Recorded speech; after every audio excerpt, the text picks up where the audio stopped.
ধরি সে কেন নিজে ভগবান হয়ে ধরাধামে আসলো গো মা?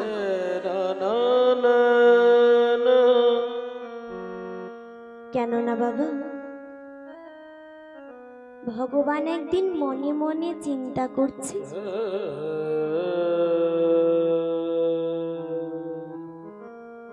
অনেক তো কলির কাম,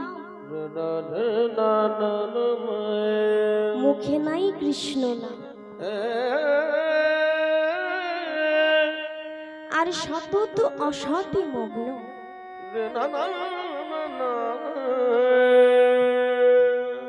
অর্থাৎ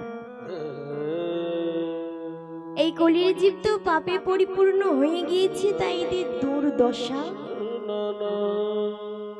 সেই দুর্দশা কি হবে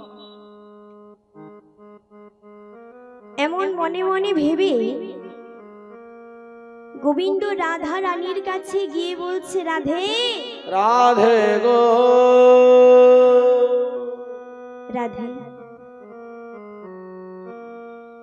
এই ব্রজ লীলায় যে আমার 5টি রস আস্বাদন হলো না, এই 5টি রস আস্বাদনের জন্য রাধে গো আমি ওই নবদ্বীপে যাব।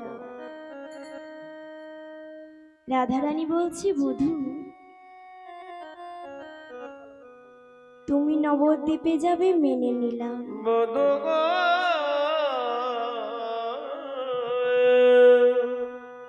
তবে তুমি যে কালো, যখন ওই নবদ্বীপে যাবে তখনও কি কালো বরণ নিয়ে যাবে?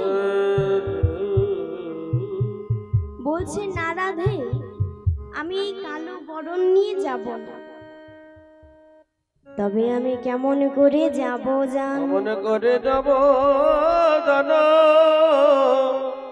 ওগোতে জি কালো বরণ করিব ধারণ, তোমার অঙ্গের কান্তি। আমি তেজি কালো বরণ করিব ধারণ, তোমার অঙ্গের কান্তি। তেজি কালো বরণ করিব ধারণ, তোমার অঙ্গের কান্তি। আমি তেজি কালো বরণ করিব ধারণ, তোমার অঙ্গের কান্তি। আবারি তব নাম লইয়া কাঁদিয়া কাঁদিয়া, তব নাম লইয়া হরি বল হরি বল হরি বল, কাঁদিয়া, তব নাম লইয়া কাঁদিয়া কাঁদিয়া, তব নাম লইয়া কাঁদিয়া কাঁদিয়া। অশ্রু জলে হব শান্তি রাধে, অবয়স্ত জলে হব শান্তি রাধে, জলে হব শান্তি রাধে। অশ্রু জলে হব শান্তি। কেঁদে কেঁদে বেড়াইব, আমি কেঁদে কেঁদে বেড়াইব,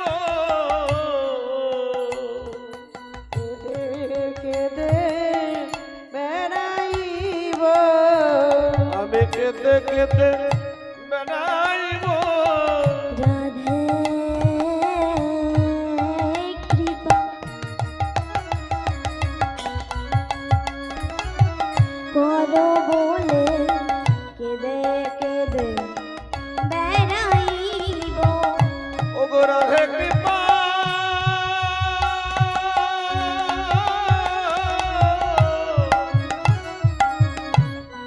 কর বলে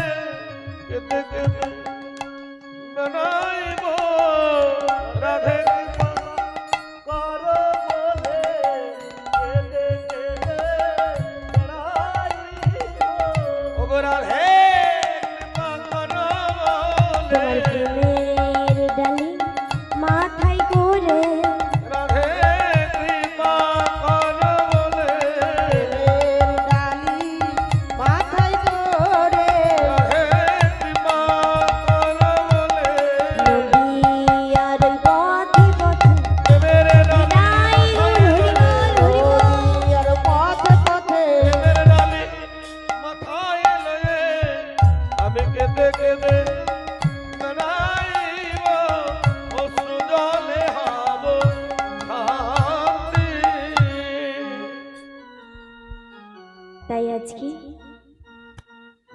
শ্রীমতী রাধারানীর কাছ থেকে অনুমতি নিয়ে তার ভাবকান্তি অঙ্গে ধারণ করে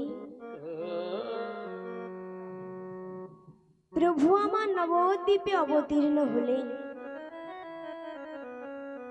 আর অবতীর্ণ হয়ে কুলিহত জীবের দ্বারে দাঁড়িয়ে গিয়ে হরিনাম প্রচার করলেন।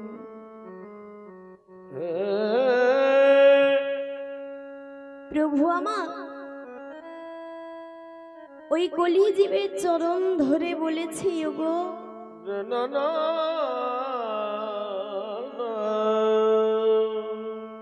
হাতে পায়ে ধরে বলেছে, ওগো কলিহত জীব, তোমরা একবার বদনে হরি বল বলো।